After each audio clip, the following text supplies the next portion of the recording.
आयावी जे काही राजकारण आहे म्हणजे लोकशाहीच्या विरोधात राजकारण सुरू आहे। जो बेरोजगारीचा प्रश्न होता तो मागे राहिला, वाढती महागाई होती ती मागे राहिली, जनतेच्या मूलभूत गरजा होत्या त्याच्यावर विसर पडला। म्हणजे वर्षाला जे काही वाईट घटना घडतात त्या बॅडमॅनच्या रूपात आम्ही इथे साकारतो आणि 31 डिसेंबरला मध्यरात्री 12 वाजता आम्ही याचं दहन करतो।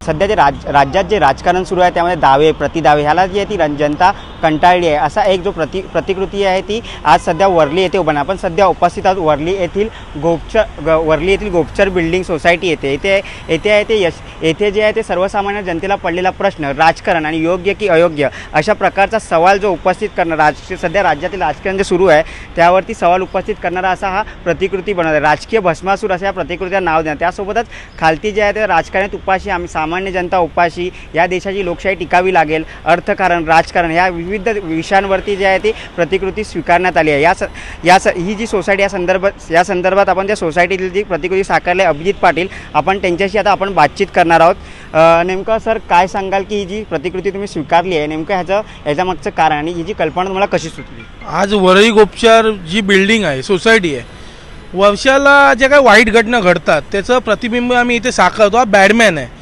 म्हणजे वर्षाला ज्या काही वाईट घटना घडतात त्या बॅडमॅनच्या रूपात आम्ही इथे साकारतो आणि 31 डिसेंबरला मध्यरात्री 12 वाजता आम्ही याचं दहन करतो। म्हणजे दरवर्षी वेगवेगळे विषय घेणारे आमचे बॅडमॅन आम्ही वेगवेगळे विषय घेतो। आयावी जे काही राजकारण आहे म्हणजे लोकशाहीच्या विरोधात राजकारण सुरू आहे, कोण निवडून आला हा त्या गटात हा त्या गटात, त्यामुळे काय झालं आहे अधिवेशन पण आपण बघत असणार त्या अधिवेशनामध्ये हेवे दावेच निघत होते। जो बेरोजगारीचा प्रश्न होता तो मागे राहिला, वाढती महागाई होती ती मागे राहिली, जनतेच्या मूलभूत गरजा होत्या त्याच्यावर विसर पडला राजकारणात। त्यामुळे आम्ही या बॅडमॅनवर राजकीय भस्मासूर केला आहे आणि रात्री 12 वाजता दहन कर नवीन वर्षात असं घडू नये म्हणून आम्ही प्रार्थना करणार आहे। त्यामुळे ह्या ठिकाणी आपण बघतच असाल की अभिप्राय लोकांनी इथे लिहिला आहे, बदलत्या राजकीय समीकरणात अभिप्राय दिला आहे आणि खरंच अभिप्राय चांगला आहे। आता त्याच्यामधलं एक तुम्ही अभिप्राय बघत असणार की वैद्यकीय सेवेकडे दुर्लक्ष आणि मुंबईच्या सुशोभीकरणाकडे लक्ष। आज कोविडने आपल्याला दाखवून दिलं की मुंबई महापालिकेची जी रुग्णालय ते आपल्याला किती कमतरता पडली, आपल्याला जम्बो सेंटर उभारायला लागले। आज तुम्ही मुंबईच्या सुशोभीकरणावर एवढा खर्च करतात की रस्त्यावर लाईट लावतात, ब्रिजच्या खाली सजावट करतात, हा जनतेचा पैसा, आज मुंबईकरांचा पैसा आहे। मुंबईकर जो मालमत्ता कर भरतो त्या करावर मुंबई महापालिकेचं बजेट निर्माण होतं, त्या बजेटचा एफडी तोडून तुम्ही मुंबईचं सुशोभीकरण करतात आहे, त्याला अर्थ नाही। ते सुशोभीकरण करण्यापेक्षा त्याचे पैसे तुम्ही रुग्णालय उभारा, मेडिकल कॉलेज उभारा ह्याच्याकडे कल राहिला पाहिजे।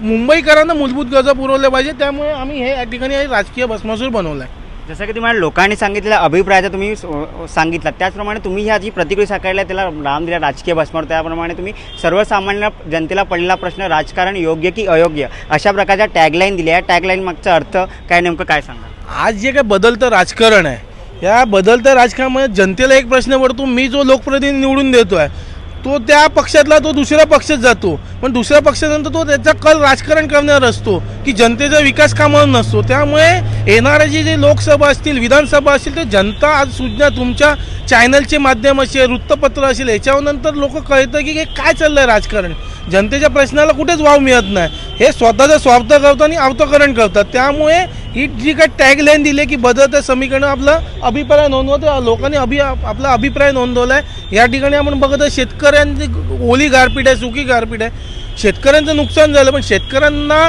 नुकसान भरपाई देण्याऐवजी शासन कुठलंच पाऊल उचलत नाही, म्हणून हे सर्व व्यंगचित्र लोकांनी हे केलं, नागरिकांनी हे केलं आहे। त्याचप्रमाणे जर आपण पाहिलं तर आता हे जे तुम्ही बनवलं लोक अभिप्राय लिहायला सुद्धा, पण याच्यामध्ये लोकांचा नेमका प्रतिसाद तुम्हाला कसा मिळतो आणि काय सांगा? म्हणजे दरवर्षी आपण हा बॅडमॅन बनवतो, दरवर्षी आज हे जे व्यंगचित्र काढले कोण जे जाणारे येणारे काही जे आर्ट्सची मुलं होती त्यांनी हे काढलं आहे आणि त्याच्या संकल्पनेतून हे इथे साकार झालं।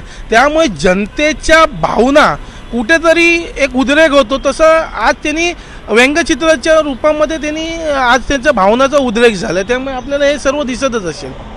नक्कीच त्यामुळे लोकांचा कसा प्रतिसाद तुम्हाला ह्याबद्दल मिळेल काय सांगा? लोकांचा प्रतिसाद एकदम प्रचंड आहे आणि 31 डिसेंबरच्या रात्री 12 वाजता इथे तर सर्व गर्दी असते. जेव्हा आपण याचं दहन करतो तेव्हा पूर्ण गर्दी असते, कारण लोकांची एक चीड असते. आणि हा बॅडमॅनच्या रूपात 31वा वर्ष आहे, त्यामुळे दरवर्षीप्रमाणे याही वर्षी पण यावेळी एक वेगळा विषय, आगळा वेगळा. दरवेळी आम्ही ड्रग्सचा करतो, जर वाईट घटना वर्षात घडतात त्याचं आम्ही करतो, पण ह्यावेळी जे राजकीय ह्याच्यामुळे काही स्टार्टिंगलाच पोलीस प्रशासनसुद्धा येऊन गेलं, इथे पाहणी करून गेली की बाबा हे काय आहे काय नाही. तर त्यामुळे आज CIDला सुद्धा याची दखल घ्यायला लागली, त्यामुळे हा विषय एकदम गंभीर आहे. धन्यवाद आमल्याची बातचीत केलं. आपण जर पाहिलं तर लोकांच्या नागरिकांच्या मनातलं जे सत्य आहे ते इकडे हे आहे ते गोपचार सोसायटी वरली येथे स्वीकारण्यात आले आहे. राजकीय भस्मासूर असे या भस्मासुराचे नाव देण्यात आले. लोकांनी जे आहे ते येणाऱ्या लोकांनी ते अभिप्रायसुद्धा आपापले मांडले आहेत. अशात आणि आपल्या मनातलं जे राजकीय सध्या वातावरण सुरू आहे, राज्यात जे वातावरण त्यावरती आपले मत व्यक्त केले आहे. अशाच प्रकारच्या बातम्या पाहण्यासाठी आमच्या यूट्यूब चॅनल लाईक आणि सबस्क्राईब करा.